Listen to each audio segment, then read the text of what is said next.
falar sobre o livro do profeta Jonas. Esse é o nosso quarto encontro.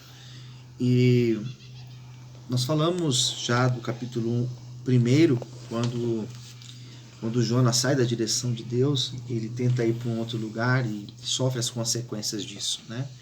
Daí o texto do capítulo 1 mostra aqueles marinheiros que, apesar de não conhecerem a Deus, eles clamaram a Deus. E Deus ouviu a oração deles e teve misericórdia, né? E Jonas vai lançado nas águas. O capítulo 2 mostra justamente Jonas dentro do grande peixe, clamando a Deus, pedindo a Deus uma nova chance, uma nova oportunidade. E Deus perdoa ele. Deus deu a ele a nova oportunidade.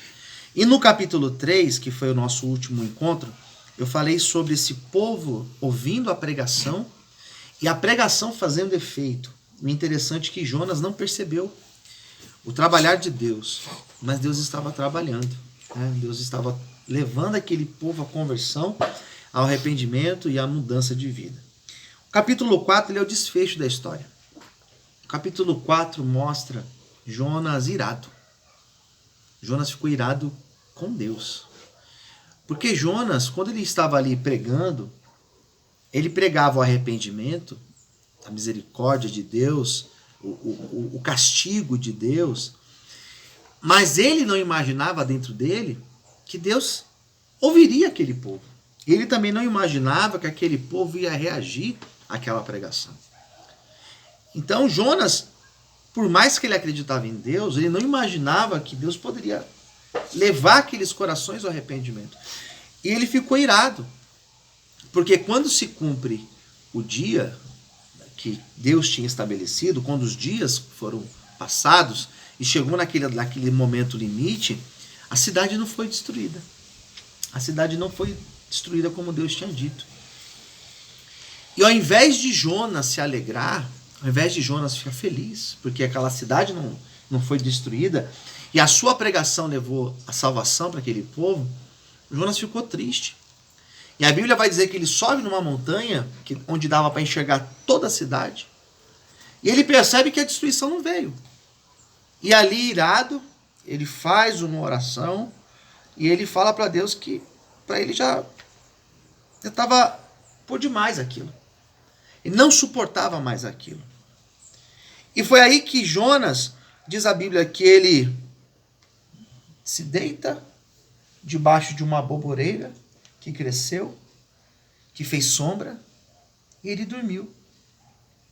E ele não viu aquela aboboreira crescendo, não regou aquela aboboreira. Ele simplesmente deitou ali, dormiu debaixo daquela aboboreira, e quando ele acorda, ela já não estava mais ali. Um bicho tinha comido, tinha destruído ela. E ele acorda com aquele sol forte nele, ele fica revoltado com Deus. Ele fica irado, porque aquela aboboreira tinha morrido. Daí qual que é a moral da história? Ele não plantou aquela aboboreira, não cultivou, ela cresceu para fazer sombra para ele, mas depois, no outro dia, um bicho comeu, um verme comeu e morreu. E ele ficou indignado. E Deus falou assim: Jonas, agora eu não te entendo. Essa aboboreira você não plantou, eu fiz crescer atrás de você aí. Você não cuidou dela, eu que cuidei. E agora que ela morre, você está revoltado? E eu não vou ter misericórdia desse povo? O texto vai dizer lá no último versículo, 120 mil pessoas. Acho que eu não vou ouvir esse povo. Então, na cabeça de Jonas, não tinha como aquele povo se converter, mudar, e Deus fazer uma obra na vida deles, porque eles também não eram judeus.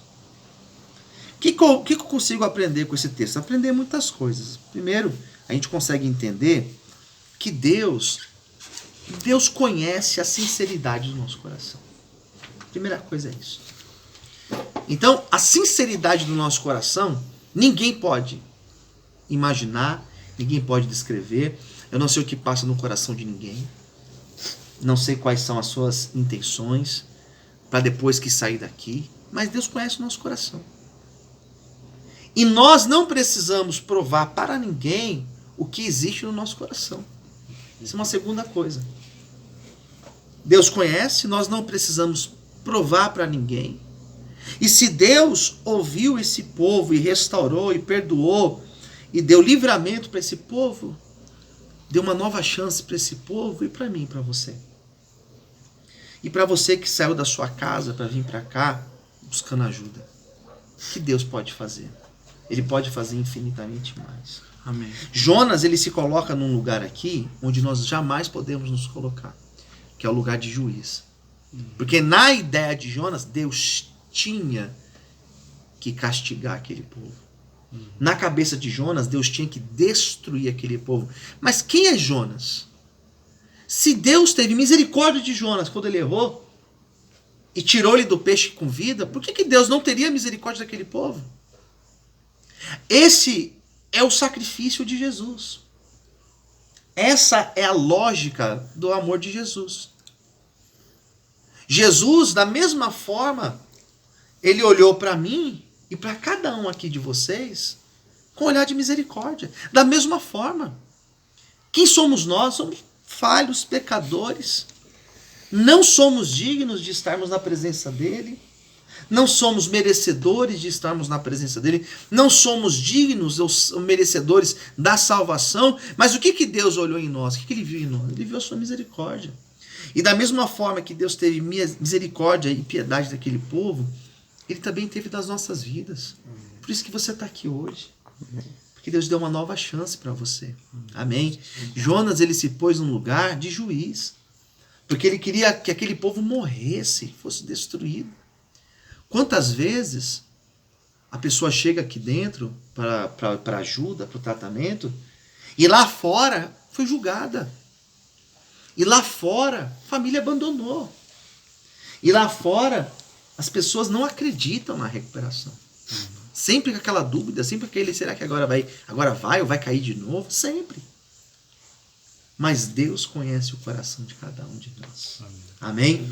E da mesma forma que ele ouviu Jonas, ou melhor, que ele ouviu aquele povo que Jonas pregou e teve misericórdia, da mesma forma, Deus tem misericórdia das nossas vidas. Amém. Percebe que o texto, ele não acaba com uma resposta.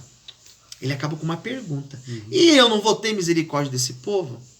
Daí as pessoas, quando lê esse livro, as pessoas perguntam, tá, mas e aí, como é que acaba essa história? Por quê? O que aconteceu com Jonas? E aí, o povo, né? E aí, o que aconteceu depois? Percebe que o texto ele não fecha, ele não acaba assim, né? E acabou-se assim a história. Ele fica aberto. Por quê? Porque a intenção do autor, quando ele escreveu, era deixar essa dúvida, essa questão na nossa cabeça. E aí? Hoje nós estamos agindo como Jonas, julgando, condenando as pessoas, ou nós estamos como esse povo aqui, clamando pela misericórdia de Deus? Quem é merecedor de julgar? Ninguém. Quem é merecedor? Ninguém. É como a Santa Ceia, né, que nós participamos. Na Santa Ceia, quando Paulo escreve aos Coríntios, o que ele fala? Examine o homem a si mesmo. A si mesmo. Não é você examinar o outro, é você examinar a si mesmo. E coma do pão e beba do cálice. Quando eu me examino, quando eu olho para dentro de mim, eu não pego a ceia e falo, eu mereço. Ou eu sou digno, eu tô legal. Esse mês aqui eu fiz tudo certinho, eu fiz tudo perfeito. Então eu posso... Não é isso que eu chego. Não é essa a conclusão que eu chego quando eu olho para mim. Quando eu me autoexamino, o que eu chego? Qual é a conclusão que eu chego? Meu Deus, eu tenho que melhorar muito. Eu tô longe daquilo que eu deveria ser. Tenha misericórdia da minha vida. Então a ceia, ela não é para eu me exaltar, eu achar que eu sou melhor, ou eu achar que eu estou num nível de santidade diferenciada, não.